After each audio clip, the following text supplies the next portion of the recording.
Question number 42 part 1 बहुत easy question है। The sum of the age of Vivek and his younger brother Amit is 47। दोनों भाई के as का सम कितना है 47। अच्छा देखो सम वाला जो क्वेश्चन सुन रहे हो ये तुम लोग के लिए नया नहीं है। सम वाला क्वेश्चन इससे पहले लोग देखो 2-3 बार बना चुके हैं। ठीक? फिर बोला है the product of their age in year is 550 और उन दोनों के एज का जो प्रोडक्ट है वो 550 है। बोल रहा है बताइए फाइंड देयर एज, उन लोग का एज क्या है। तो देखो लिखेंगे sum of their age, sum of their age, उन लोग के एज का सम कितना है 47 ईयर्स है। तो हम एक काम करते हैं किसी एक का एज को लेट करेंगे, let the age of Vivek का ही ले लेते हैं। Let the age of Vivek be X years. मान लिया कि विवेक का एज कितना है एक्स ईयर्स है।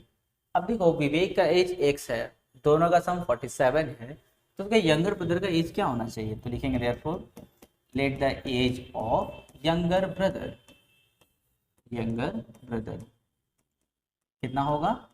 इसका एज एक्स है, दोनों का सम 47 है, तो यंगर ब्रदर का होना चाहिए एज 47 माइनस एक्स ईयर्स। ये टेक्निक हम लोग को पिछले कुछ क्वेश्चन में लोग 2 क्वेश्चन में डिस्कस किए हम लोग। अब आते हैं अकॉर्डिंग टू क्वेश्चन। बोला था दोनों के एज का प्रोडक्ट 550 है, तो दोनों का एज ये रहा, दोनों का प्रोडक्ट यानी कि x इंटू 47 माइनस एक्स, दोनों के एज का प्रोडक्ट कितना है 550। चलो ब्रैकेट ओपन करते हैं, हो जाएगा 47x माइनस एक्स स्क्वायर और इक्वल्स टू में क्या है 550। पर ये अपना एक्स स्क्वायर तो माइनस में आ गया, तो एक काम करो दोनों को उठा के राइट साइड ले जाओ, तो माइनस एक्स स्क्वायर वहाँ जाएगा तो क्या बनेगा plus x square, plus 47x वहाँ जाएगा तो बनेगा माइनस 47x, और वहाँ पहले से कौन है 550 है, और इक्वल टू में क्या 0। अब मिडल फैक्टर करेंगे, 550 का हम लोग ऐसा एलसीएम लेंगे कि ऐड करके 47 आ जाए। तो चलो 5 से करते पहले, 5 1 जा 1 जा 0, फिर 5 से करेंगे 2 जा एंड 2 जा, 2 से करेंगे 11 जा, 11 से करेंगे 1 जा। अब उसको 2 ग्रुप में बांटना होगा, ऐसा बांटो कि ऐड करके 47 आना चाहिए। तो एक काम करते हैं, एक ग्रुप लेते हैं 5 5 जा 25 का, और एक ग्रुप लेते हैं हम लोग 11 2 जा 22 का। दोनों को देखो ऐड करेंगे तो कितना आएगा 47 आ जाएगा। अच्छा ऐड करके माइनस में लाना है, तो ऐड करके जो साइन लाना होता है दोनों को वही साइन देना होगा, माइनस माइनस। अगर ऐड करके प्लस में लाना होता तो दोनों को प्लस देते हम लोग, तो हो जाएगा x square minus 25x minus 22x and साथ में प्लस 550 इज इक्वल टू 0। तो यहाँ से x कॉमन, यहाँ से 22 कॉमन, तो यहाँ पे जो है आइदर और करेंगे, आइदर और नहीं, उससे पहले देखो x माइनस 25 कॉमन होगा, तो x माइनस 25 क्या बचा x माइनस 22 और इक्वल टू में 0। अब इसको हम लोग क्या करेंगे आइदर और करेंगे। जब आइदर और करेंगे तो देखो x का 2 वैल्यू आएगा, एक होगा 22 और एक होगा 25। अब दोनों ही सही है या दोनों में से कोई एक सही एक गलत है, अब ये पता करना है। तो x किसका एज था देखो विवेक का, और विवेक क्या है बड़ा भाई है, और अमित क्या है छोटा भाई है। तो छोटा भाई का एज कम होना चाहिए, बड़ा भाई का एज ज्यादा होना चाहिए। तो अगर हम लोग ऐसा करें when x is equals to 22 अगर लेते हैं, यानी कि विवेक का एज हम कितना ले रहे हैं 22 ले रहे हैं, तो एज ऑफ यंगर ब्रदर यानी कि एज ऑफ अमित क्या होगा, एज ऑफ अमित हो जाएगा 47 माइनस एक्स की जगह में 22, तो हो जाएगा 25। अब देखो बड़ा भाई हो गया 22 साल का, यानी कि विवेक एक्स का वैल्यू 22 है, और छोटा भाई हो गया 25 साल का। अजीब नहीं लग रहा है कि बड़ा भाई छोटा है छोटा भाई बड़ा हो गया, यानी कि x का वैल्यू 22 क्या है रॉन्ग है, x का वैल्यू हमको क्या लेना होगा 25 लेना चाहिए। लिख देंगे विच इज़ नॉट पॉसिबल, ठीक है, स्टेटमेंट दे देना कि since Amit is younger brother therefore is not possible, ऐसे बोल देना। फिर करेंगे when x is equal to 25, यानी कि अगर विवेक का एज अगर हम 25 लेते हैं तो एज ऑफ अमित क्या होगा, एज ऑफ अमित हो जाएगा 47 माइनस एक्स का वैल्यू 25, तो हो जाएगा 22 ईयर्स। ये सही है, एक्स का वैल्यू 25 मतलब विवेक का एज जो कि बड़ा भाई है 25 ईयर्स का हुआ, और अमित का एज 22 ईयर्स हो गया, यानी कि वो छोटा भाई है, तो दिस इज पॉसिबल, यहाँ पे लिख देना दिस इज पॉसिबल। उसके बाद में दो स्टेटमेंट बना देना कि age of Vivek is equal to 25 years and age of Amit is equal to 22 years. हो गया इजी। चलो इसी का पार्ट 2 देखते हैं। बोला है Paul is x years old, Paul का एज x ईयर्स है एंड हिज फादर्स एज, उसके फादर का एज है वो क्या है, twice the square of Paul's age. यहाँ पे दो कंडीशन दिया है, इस ट्वाइस है square of the Paul's age, तो पॉल्स का एज कितना है x, पहले उसका करो स्क्वायर यानी कि x स्क्वायर, अब उसका ट्वाइस करो यानी कि 2x स्क्वायर। किसका एज निकला, उसके फादर का एज निकला। फिर से समझो, पॉल का एज है x, फादर का एज है twice the square of Paul's age, तो पॉल का एज कितना है, पॉल्स एज x है, उसका स्क्वायर यानी कि x स्क्वायर, उसका ट्वाइस यानी कि 2, किसका एज है, फादर का एज है 2x स्क्वायर, ठीक है। और पॉल का एज कितना है x। फिर बोला है 10 ईयर हेंस, 10 साल के बाद। अच्छा बताओ तो, अगर अभी पॉल अगर x ईयर्स का है तो 10 साल के बाद उसका एज कितना होगा, 10 साल के बाद मतलब क्या, +10 करेंगे। तो अगर अभी पॉल का एज अगर x ईयर्स है तो 10 साल के बाद में उसका एज कितना होगा, x + 10। उसी तरह उसके फादर का एज अभी कितना है, 2x स्क्वायर, 10 साल के बाद उसके फादर का एज कितना होगा, 2x स्क्वायर + 10, ठीक है। चलो स्टार्ट करते हैं। पॉल्स एज कितना है, x ईयर्स है, फादर्स एज, फादर्स का कितना एज है, 2x स्क्वायर ईयर्स है। अब आते हैं 10 ईयर हेंस, 10 ईयर्स हेंस यानी कि 10 साल के बाद पॉल्स एज, 10 साल के बाद में पॉल का एज कितना होगा, x + 10 हो जाएगा। भाई अभी x है तो 10 साल के बाद x + 10 होगा। फिर लिखेंगे फादर्स एज, फादर्स एज, उसके फादर का एज कितना हो जाएगा, 2x स्क्वायर + 10 ईयर्स हो जाएगा। अब आते हैं अकॉर्डिंग टू क्वेश्चन, क्वेश्चन में क्या बोला था, 10 ईयर्स हेंस, 10 साल के बाद फादर्स एज, 10 साल के बाद उसके अब्बा का जो एज है यानी कि 2x स्क्वायर जो +10 है 10 साल के बाद का एज, वो हो जाएगा 4 टाइम्स यानी कि =4। किसका 4 टाइम्स हो जाएगा, पॉल्स का एज। तो पॉल्स का एज 10 साल का कितना है, x + 10 है। सबसे की लाइन यानी कि मेन लाइन देखो यही है, 10 साल के बाद, तो दोनों का एज को 10 साल के बाद लेके चले गए, +10 मार दिए। 10 साल के बाद जो फादर का एज है वो 4 टाइम होगा किसका, पॉल का एज का। तो 10 साल के बाद के बारे में बात कर रहे हैं ना, तो दोनों में +10 पहले से दिया हुआ है, ठीक है। बस अब इसको सिंप्लीफाई करते हैं। 2x स्क्वायर + 10, यहाँ पे 4x + 40, दोनों को उठा के यहाँ लेके आएंगे तो 2x square -4x + 10 - 40 = 0, 2x square -4x - 30 = 0। ये तो मिड टर्म फैक्टर होगा, पर उससे पहले 2 कॉमन हो सकता है, छोटा हो जाएगा इक्वेशन, 2 कॉमन तो हो जाएगा x स्क्वायर -2x - 15 = 0। देखो क्या क्या 2 कॉमन ले लिए, तो 2x स्क्वायर से 2 निकला तो क्या बचेगा, x स्क्वायर, 2 2 = 4 एंड 2 15 = 30। अब एक काम करो, 2 को 0 के नीचे भेज दो तो क्या बचेगा, x स्क्वायर -2x - 15 = 0। अब मिड टर्म फैक्टर करेंगे तो बहुत ईजी है, आएगा 5 -3 आएगा।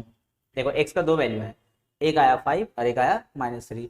अब देखो इसमें तो बहुत आसान है बताना कौन सा आंसर सही है कौन सा गलत है, ये तो बहुत ईजी है बताना। देखो x का वैल्यू -3 पॉसिबल नहीं है, क्यों, क्योंकि x क्या था, पॉल का एज। क्या एज का भी नेगेटिव हो सकता है, बिल्कुल नहीं हो सकता। तो यहाँ पे लिख देना since age can not be negative therefore x not equals to -3 बोल के साइड कर देंगे। फिर लिखेंगे therefore x equals to 5 is possible, ये पॉसिबल है। तो दोनों का प्रेजेंट एज कितना होगा तब देखो, तो लिखेंगे देयरफॉर लिखेंगे पॉल्स प्रेजेंट एज, पॉल का प्रेजेंट एज कितना हो गया था, x था ना, पर अब तो x का वैल्यू जानते हैं हम लोग 5, यानी कि पॉल कितना साल का है, 5 साल का, वो छोटा है।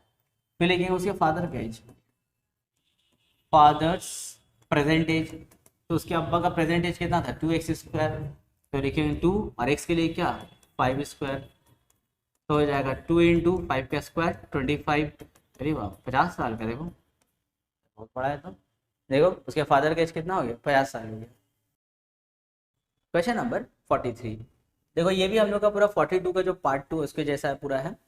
अब पूरा मतलब क्या 70% मैच हो जाएगा उससे। देखो बोला है द एज ऑफ मैन, एक मैन का जो एज है twice the square of the age of his son. देखो पहला स्टेटमेंट पूरा वैसे ही है, पॉल के जैसा है।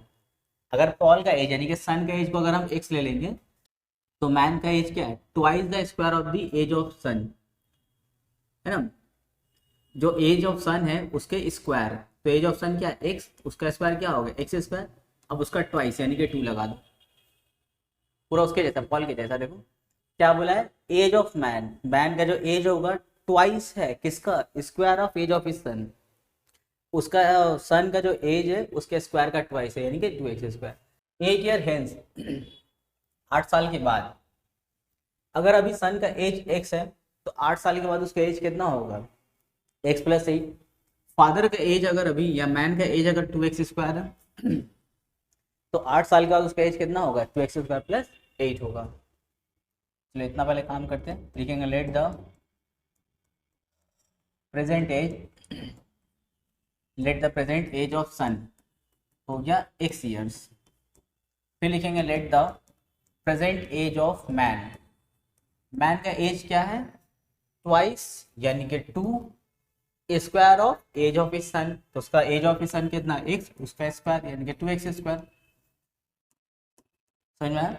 फिर लिखेंगे 8 ईयर हेंस यानी कि 8 साल के बाद, 8 साल के बाद में सन का एज कितना होगा, सन्स एज कितना होगा x प्लस 8 हो जाएगा। मैन एज, मैन का एज कितना हो जाएगा 2x स्क्वायर प्लस 8 हो जाएगा। लेकिन कंडीशन क्या बोला है, 8 साल के बाद में द एज ऑफ मैन, 8 साल के बाद में एज ऑफ मैन कितना, देखो 2x स्क्वायर प्लस 8 है, तो 8 साल के बाद में जो एज ऑफ मैन है विल बी 4 ईयर्स मोर, 4 साल ज्यादा होगा यानी कि प्लस 4 होगा। देखो 4 टाइम्स नहीं बोला है, बोला है 4 ईयर्स मोर, 4 साल ज्यादा यानी कि प्लस 4। किससे 4 साल ज्यादा होगा, 3 times the age of his son. देखो 3 टाइम्स यानी कि 3 एज ऑफ हिज सन कितना है x प्लस 8 हो गया इक्वेशन। ठीक है, 8 साल के बाद में मैन का जो एज होगा वो 4 साल ज्यादा होगा यानी कि प्लस 4 होगा, किससे 3 times the age of his son से। हो गया बस। अब 2x स्क्वायर प्लस 8 यहाँ पे हो जाएगा 3x plus 24 plus 4, 2x square plus 8 यहाँ हो जाएगा 3x प्लस, ऐड मारो दोनों को तो हो जाएगा 28। अब दोनों को उठा के यहाँ ले आओ, 2x स्क्वायर प्लस 8 दोनों यहाँ आएगा तो minus 3x minus 28 equal to 0। यहाँ हो जाएगा 2x square minus 3x, 8 minus 28 क्या होगा माइनस 20 इक्वल टू 0। अब फिर वही मिडटर्म फैक्टर करना होगा, तो 40 का देखो 22 का कितना हो गया 40, 40 का ऐसा एलसीएम लो कि माइनस करके 3 आना चाहिए, तो 8 5 का सही रहेगा, 8 5 का। अच्छा माइनस करके माइनस में लाना है, माइनस करके जिसमें लाना होता है बड़ा को वही साइन देते हैं, तो छोटा वाला को क्या देना होगा इस बार तो प्लस देना होगा।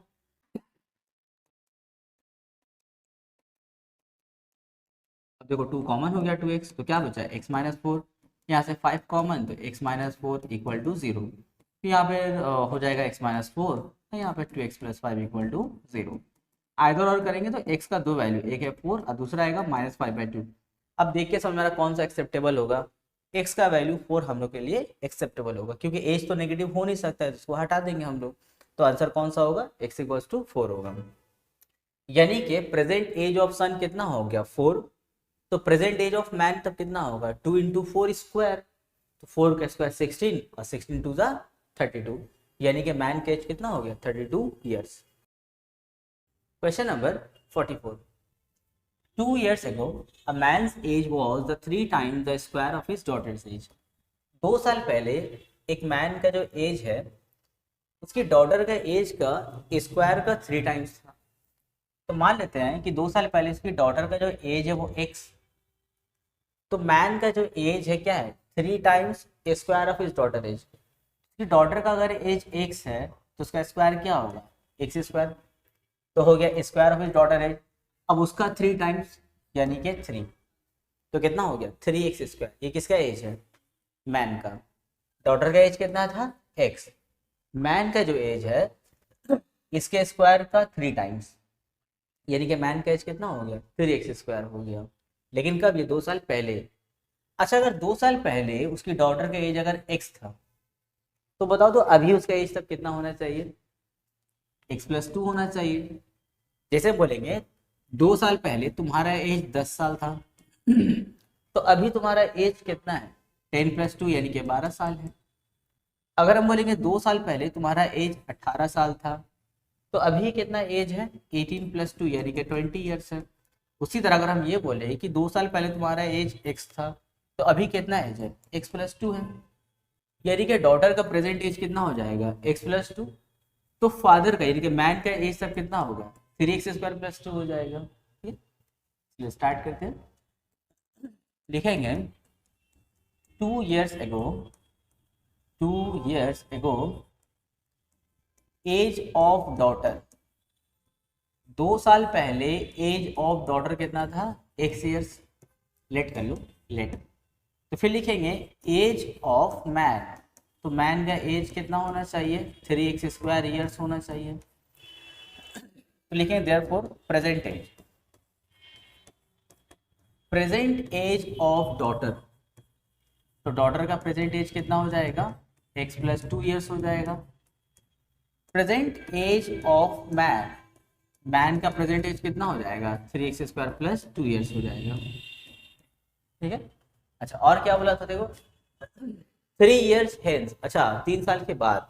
तो देखो आफ्टर 3 years लिख सकते हो या 3 year हेंस लिख सकते हो। आफ्टर 3 years आप बोलो 3 साल के बाद, तब डॉटर का एज कितना होगा। देखो after 3 years age of daughter, अभी डॉटर का एज कितना है x+2, तो 3 साल के बाद में कितना होगा x+2 + 3 कर देना होगा, तो हो जाएगा x+5 ईयर्स। उसी तरह एज ऑफ मैन, मैन का भी एज कितना प्रेजेंट वाला 3x² + 2 है, 3 साल के बाद में यानी कि +3 कितना हो जाएगा 3x² + 5 ईयर्स हो जाएगा। बोला था 3 years हेंस, 3 साल के बाद हिज एज यानी कि मैन का एज, तो 3 साल के बाद मैन का एज कितना है, मैन का एज है 3x² + 5। 3 साल के बाद में जो मैन का एज होगा 4 टाइम्स होगा, यानी कि यहाँ पे लिखो 4, किसका 4 टाइम्स हिज डॉटर्स एज, उसके डॉटर का एज कितना है देखो x+5, 3 साल के बाद ये है ना x+5। तो देखो बोल रहा था 3 साल के बाद में जो फादर का यानी कि मैन का जो एज होगा वो 4 टाइम्स होगा किसका, डॉटर के एज का। बस हो गया काम खत्म। फिर x² + 5, ये सबसे मेन लाइन देखो 20, दोनों को उठा के यहाँ लेके आओ तो 3x² - 4x - 15 = 0। 15 3 45, 45 का ऐसा एलसीएम लो कि माइनस करके 4 आ जाए, तो 9 5 तो सही रहेगा। देखो 9 5 तो 45 भी होता, माइनस करके 4 आ जाएगा। माइनस करके माइनस में लाना, तो माइनस करके जिसमें लाना होता है बड़ा को वही साइन देते हैं, तो छोटा को उसका ऑपोजिट यानी कि प्लस चला जाएगा। 3x² - 9x + 5x - 15 = 0। 3x common ले लो तो x - 3, 5 कॉमन ले लो x - 3 = 0। तो यहाँ हो जाएगा x - 3, यहाँ पे 3x + 5। सेम कहानी यहाँ पर भी होगा, x का 2 वैल्यू आएगा, एक माइनस में एक प्लस में, तो प्लस में कौन आने वाला है 3 आने वाला है, तो x का वैल्यू 3 हम लोग के लिए क्या होगा पॉसिबल होगा। फिर हम लोग क्या बताना, हम लोग का प्रेजेंट एज ना, तो देखो डॉटर का प्रेजेंट एज कितना है x+2, तो x की जगह में 3 बैठा देना, 3 + 2 कितना होगा 5 ईयर्स। और यहाँ पे x वाले जब 3 बैठाएंगे तो 3 का स्क्वायर 9 हो जाएगा, 9 3 27, 27 में 2 ऐड कर देंगे, यानी कि मैन का प्रेजेंट एज कितना हो जाएगा 29 ईयर्स हो जाएगा, यानी कि यहाँ हो गया 5 ईयर्स, यहाँ होगा 29 ईयर्स। आंसर हो गया। Question number 45, the length of hypotenuse of a right angle triangle exceeds the length of the one side by 2 cm। बोल रहा है कि एक राइट एंगल ट्राइंगल है जिसमें हाइपोटेन्यूज एक साइड से 2 सेंटीमीटर ज्यादा है and twice the length of the other side by 1 centimetre, और जो दूसरा साइड है उसके ट्वाइस से 1 ज्यादा है, यानी कुछ ऐसा। देखो कहानी यहाँ से स्टार्ट करेंगे, जो बोला है ना अदर साइड, तो मान लिया वो अदर साइड ये है x, तो हाइपोटेन्यूज जो है देखो क्या बोला है, exceeds twice of the length of the other side by 1 centimetre. इस लाइन को कोट करना ध्यान से, हाइपोटेन्यूज जो होगा वो एक्सीड्स करेगा, वो ज्यादा है twice the length of the other side by 1। ये मेरा x है, इसका ट्वाइस क्या होगा 2x, कितना ज्यादा है, एक्सीड्स कर रहा है 1। हाइपोटेन्यूज जो है अदर साइड के ट्वाइस से 1 ज्यादा है।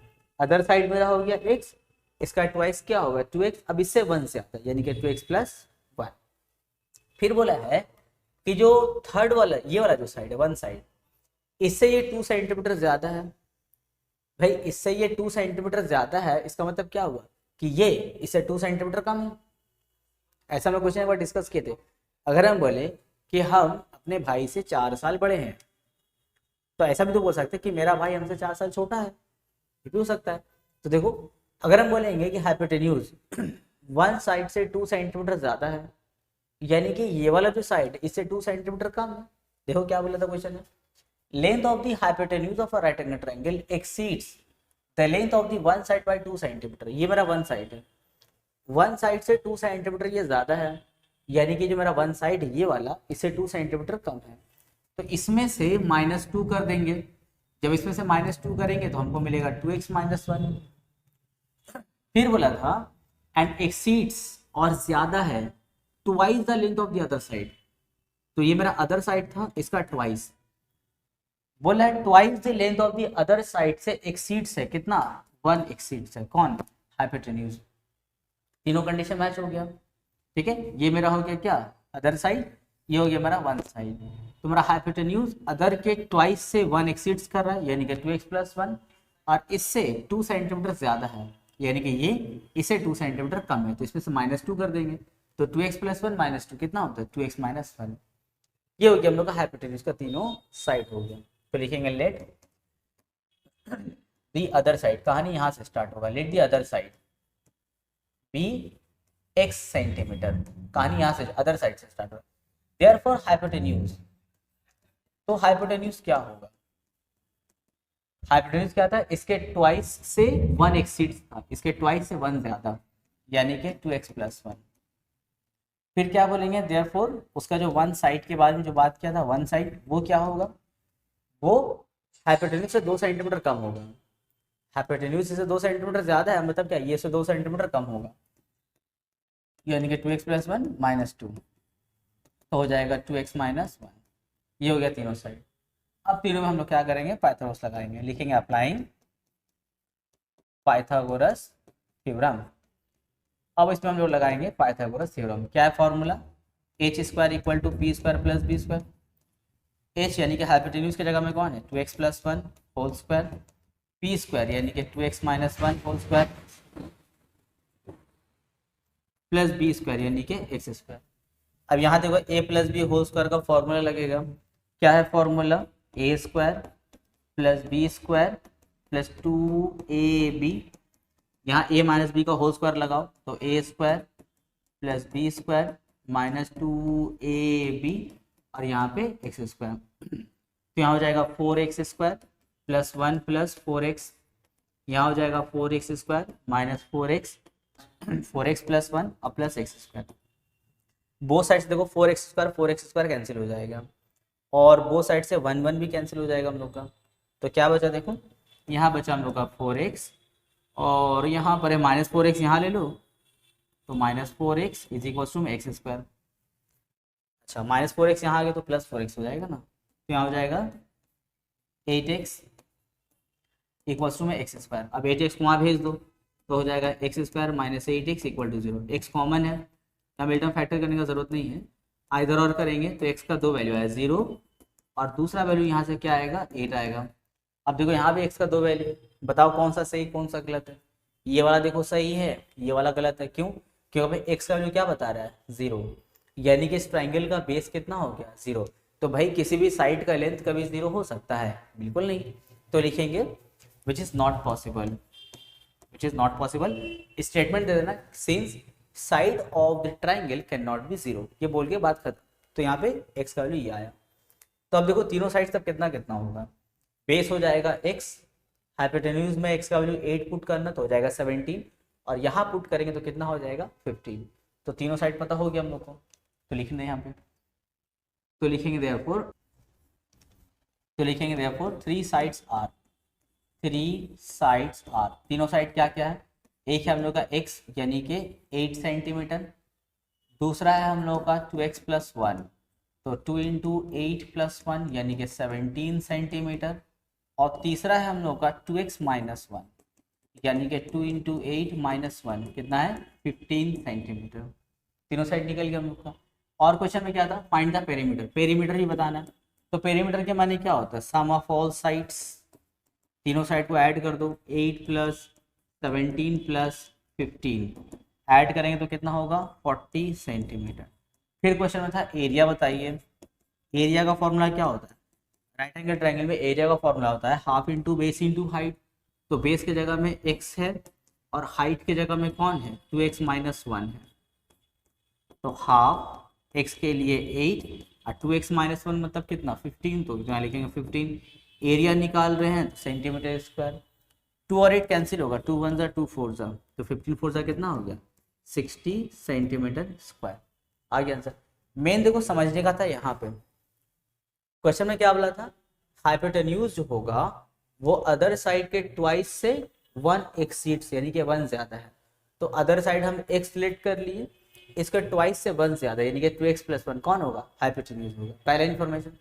दूसरा था उसका वन साइड जो है ये वाला, इससे ये 2 सेंटीमीटर ज्यादा है, तो भैया तुमको ऑलरेडी मिल चुका है ना, तो ये 2 सेंटीमीटर ज्यादा है मतलब ये 2 सेंटीमीटर कम है, तो 2x प्लस 1 से -2 कर देंगे तो ये हमको मिल जाएगा। जब 2x प्लस 1 से -2 किए तो हमको मिला 2x माइनस 1, इस तरह करके हमको 3 साइड मिल गया, फिर पाइथागोरस लगा दिए हम लोग, हो गया। Question number 46, if twice the area of smaller square is subtracted from the area of larger square the result is 14 centimetre square. बोल रहा है कि अगर लार्जर एरिया के स्क्वायर में से आप स्मॉलर स्क्वायर के एरिया के ट्वाइस को अगर आप माइनस कर देते हैं तो आपको रिजल्ट क्या मिलेगा 14 सेंटीमीटर स्क्वायर। फिर समझना, अगर area of the larger square से twice the area of smaller square अगर आप माइनस करते हैं तो आपको रिजल्ट क्या मिलेगा 14। इस स्टेटमेंट को ध्यान से समझो, उसी को हम देखो यहाँ पे लिखेंगे let the area of smaller square be X square. ठीक है, मान लिया कि जो स्मॉलर स्क्वायर उसका एरिया कितना है एक्स स्क्वायर, जैसे उसका साइड मान लेते हैं x है तो उसका एरिया क्या होगा एक्स स्क्वायर होगा। तो एरिया ऑफ लार्जर स्क्वायर क्या होना चाहिए, therefore area of larger square वो क्या होना चाहिए, वो होना चाहिए 2x स्क्वायर प्लस 14 होना चाहिए। ऐसा क्यों, फिर से स्टेटमेंट को पढ़ो। क्वेश्चन ने बोला था कि अगर लार्जर स्क्वायर के एरिया में से यानी कि 2x स्क्वायर प्लस 14 में से 2x स्क्वायर प्लस 14 में से अगर हम सब्ट्रैक्ट करते हैं यानी कि माइनस करते हैं किसको, twice the area of smaller square यानी कि 2x स्क्वायर को, तो रिजल्ट मिलेगा 14। क्या मिल रहा है 14, देखो कट क्या बचा 14, मतलब सही है। तुम जो लार्जर स्क्वायर का एरिया 2x स्क्वायर प्लस 14 लिए वो तुम्हारा करेक्ट है, क्योंकि लार्जर स्क्वायर के एरिया में से twice the area of smaller square अगर हम करते हैं यानी कि 2x स्क्वायर को अगर हम माइनस करते हैं तो रिजल्ट हमको कितना मिला 14 तो मिल गया, यानी कि ये हम एकदम सही लेट किए हैं। ठीक है, अब आते हैं इसका सेकंड पार्ट। फिर बोला था however if twice the area of larger square, अब देखो according to question twice the area of larger square यानी कि 2 इंटू 2x स्क्वायर प्लस 14, देखो twice the area of the larger square, देखो 2 into 2x square plus 14 is added, add करना है plus करना है किसके साथ भाई 3 times the area of the smaller square. अब स्मॉलर स्क्वायर के एरिया का 3 टाइम्स, ये स्मॉलर स्क्वायर का एरिया है इसका 3 टाइम्स यानी कि 3x स्क्वायर।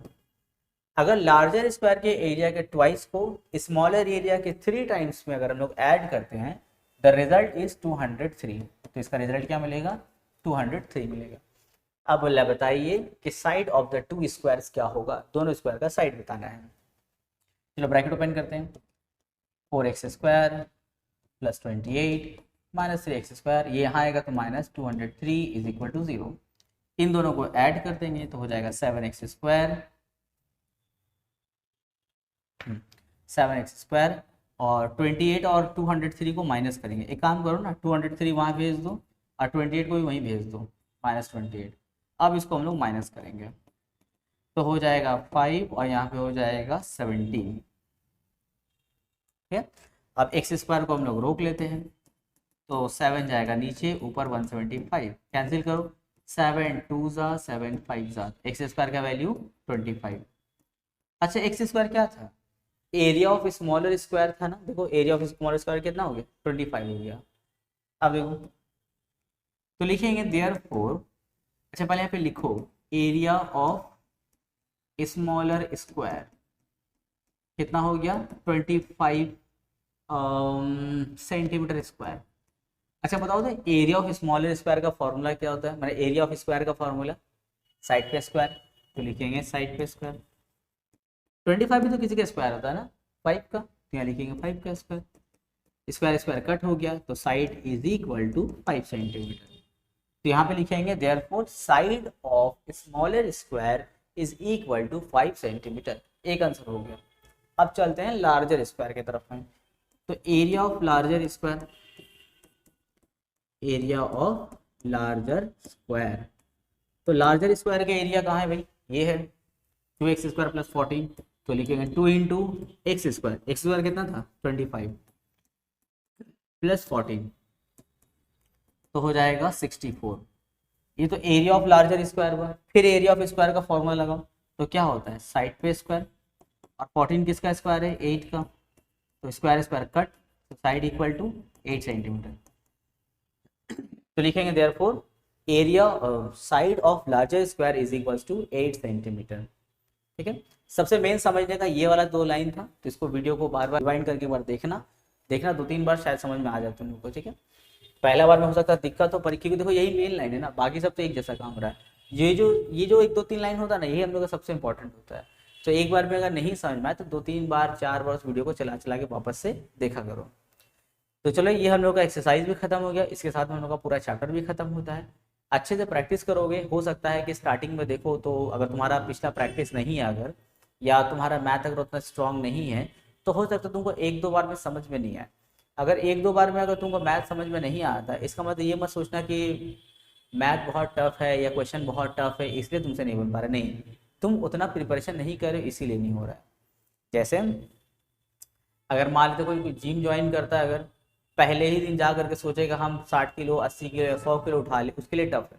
देखो इम्पॉसिबल नहीं है, ऐसा नहीं कि नहीं उठा पाएगा, उठा सकता है, लेकिन पहला दिन में पॉसिबल नहीं है ना। तुम प्रैक्टिस कहाँ की हो, ऐसा तो नहीं कि तुम 1-2 साल से जिम कर रहे हो तब भी नहीं उठ रहा है, तब लगता है कि हाँ भाई बहुत टफ है।